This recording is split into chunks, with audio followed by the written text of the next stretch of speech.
Yes bana, karibu mwana michezo kupitia Kawabe Media, sehemu pekee ambapo unapata utondoti ya kinifu wa taarifa za kifootball.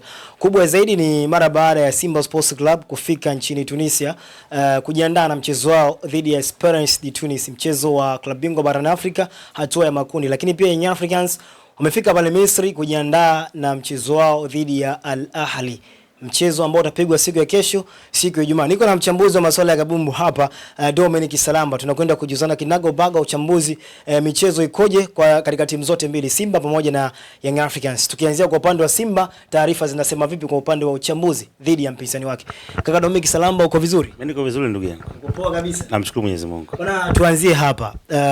Wa Tanzania na watazamaji wa Kawabe wanahitaji kufahamu zaidi mpinzani wa Simba Sports, Esperance de Tunis, na Simba wenyewe walivyo, sajili ambazo wameongeza, ubora wao. Mchezo utakwenda kuwa namna gani? Simba wawe imara sehemu gani angalau labda waweze kupata sare ama kupata ushindi moja kwa moja?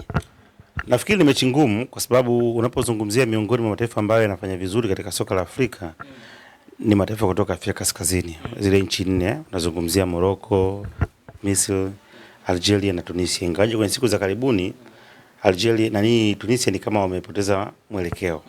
Ukiangalia uwezo wao umeshuka sana, hasa katika swala zima la mpira, sio tu kwenye vilabu lakini pia hata katika timu zao za taifa. Ukiangalia hata kwenye mchuano uliopita ya AFCON ndio ilikuwa timu pekee ambayo ilitoka katika hatua za mwanzo, kutoka katika hatua ya 16 bora, lakini wenzao wote waliweza kufuzu robo finali, nusu finali na timu nyingine zikaingia finali. Kwanza kuona kwamba wao hawapo katika ubora mzuri zaidi, lakini pia hata katika mchuano wa klabu bingwa barani Afrika ndio nchi pekee ya Afrika Kaskazini ambayo imeingiza timu moja katika hatua ya makundi.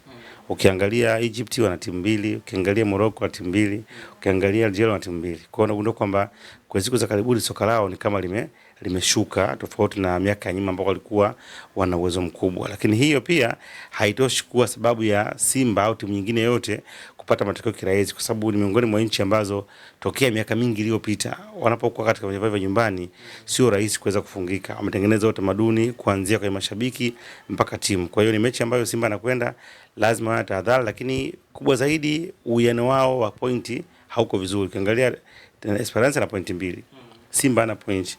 Kwa hiyo ni mechi ambayo ndio inataka kwenda kuamua nani msimu age mashindano, nani aendelee kukaza spana ili waweze kusogea mbele. Sababu kama Esperance atashinda, maana yake atakuwa anafikisha alama 5 ambazo zinampa matumaini ya kuweza kuendelea. Lakini akipoteza ake ndio kavya ameaga mashindano. On the same na Simba kama atapoteza itakuwa ndio hatua ambayo imefika hatua yake ya mwisho. Kwa hiyo nafikiri kwa pressure jinsi ilivyo inakwenda kwa mchezo huu uweze kuwa mgumu, ingawaje kwa kuangalia timu zenyewe ni kama Simba nao hawako vizuri. Tunafahamu wamekuwa wanaingia toka nyingi mpaka tunapozungumza muda huu bado hawana first 11. Hata ligi imeanza walianza na kosi kingine. Leo ukiangalia nyota baadhi ambao walikuwa wameanza nao wameweza kuachana nao.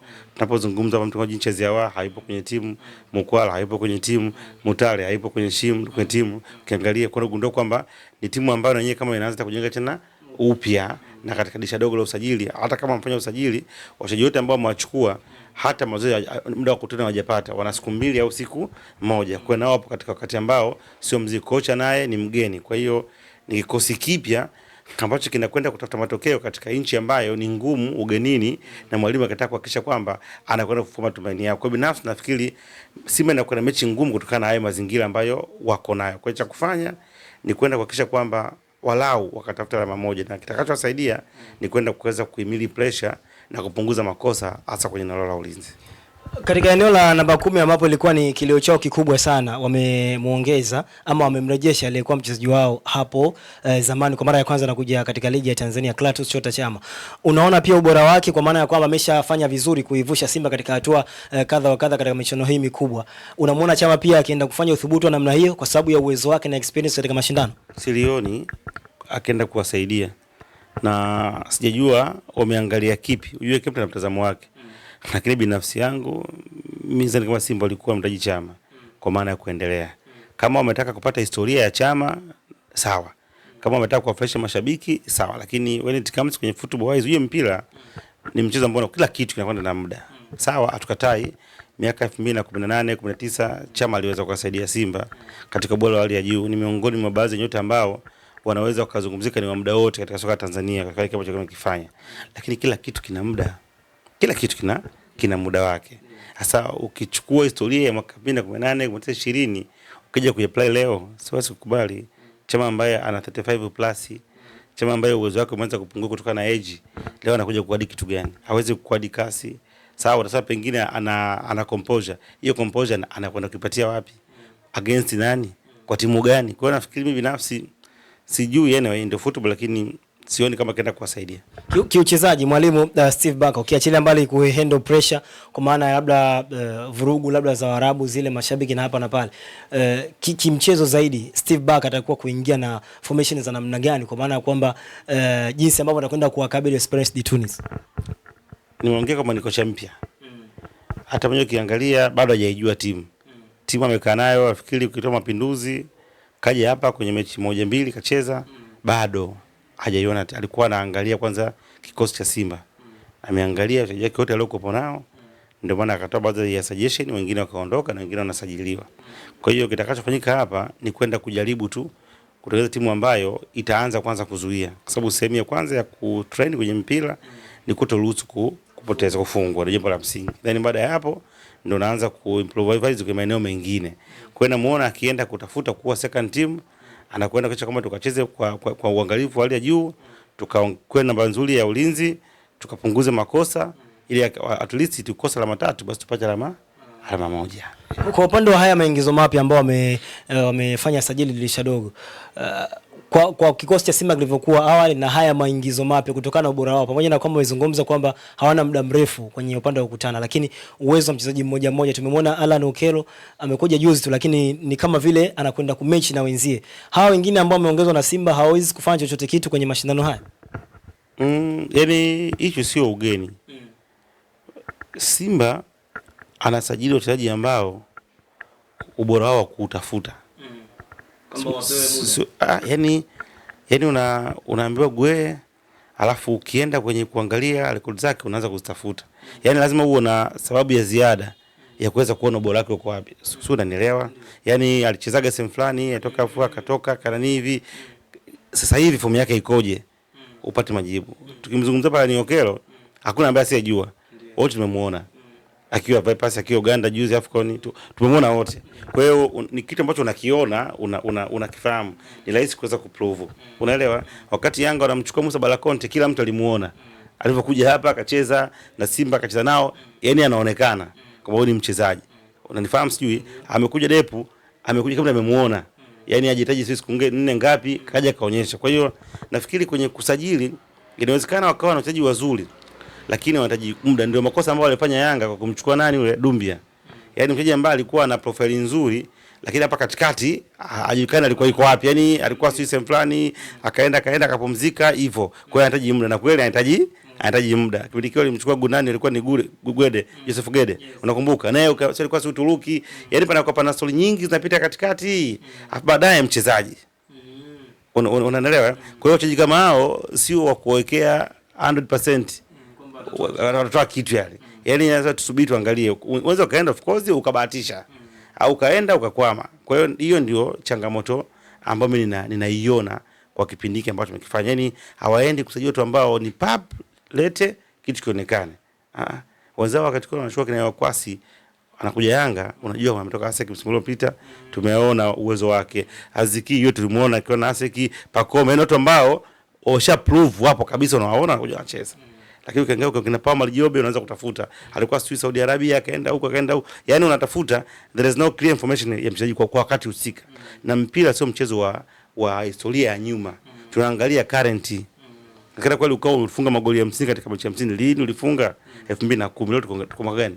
2026. Je, ina match? Kwa hiyo ndio tukuangalia. Kwa mimi nataka niwape muda, kwa sababu sio wachezaji ambao ni wakubwa, wachezaji ambao wameprove karibuni. Tusubiri tuweze kuona nini kitaenda kutokea. Pengine tukimalizia hapa kwa upande wa Simba, mpinzani wake sasa ni mpinzani wa namna gani kwa upande wa Esperance? Wanahusudu zaidi kucheza football ya namna gani?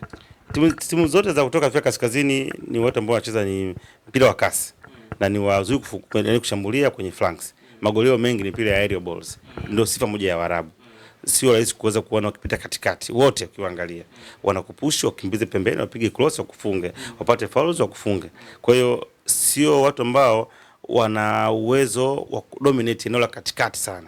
Hawataki mpira ucheze sana katikati. Hawataki kupiga pasi nyingi. Wanataka tukimbizane, wakiamini wao wana watu ambao wana usahihi kwenye kupiga cross lakini pia kwenye kumalizia. Hiyo ndio sifa kubwa ya Waarabu. Kwa kucheza na Waarabu, jiandae kukimbia eneo kubwa la kiwanja, hakikisha kwamba haufanyi makosa madogo madogo, lakini pia uwe mzuri kwa kwata zote za juu. Whether iwe ni corner, iwe ni fouls au iwe ni crosses katika mechi. Hapo kuna kwenye upande wa kasi na hizo aerial ball, lakini Simba wanao backline wazuri pale, Rushen Derek, lakini katikati yupo Kanti na Kagoma. Unahisi kwamba wanaweza kuwadhibiti kwa kutumia wachezaji hao ambao wana kimo kirefu pamoja wenye ile kasi, kwa maana kucheza ule mpira wa ngadu kwa upande wa Kagoma na kina Kanti? Naona ni changamoto nikiangalia Simba kwenye current form. Mimi inanipa wakati mgumu ni current form walionayo.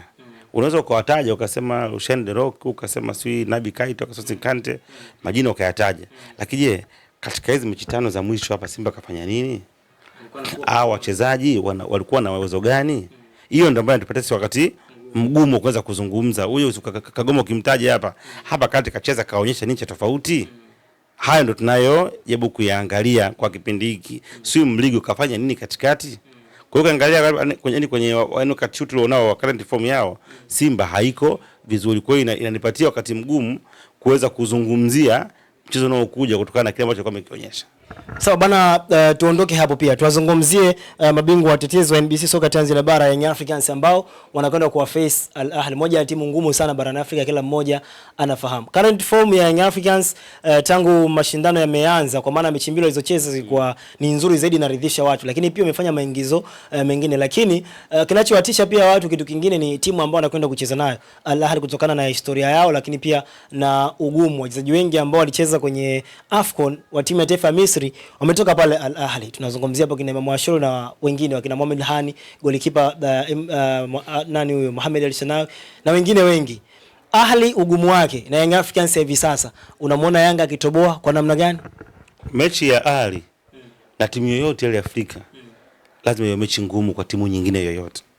Kwa sababu unapozungumzia Ahly ndio unazungumzia ndio kama SI unit, ndio standard ya mpira wa Afrika. Yeye ndio kipimio. Anyway, kama umejiandaa uko umesajili, umechukua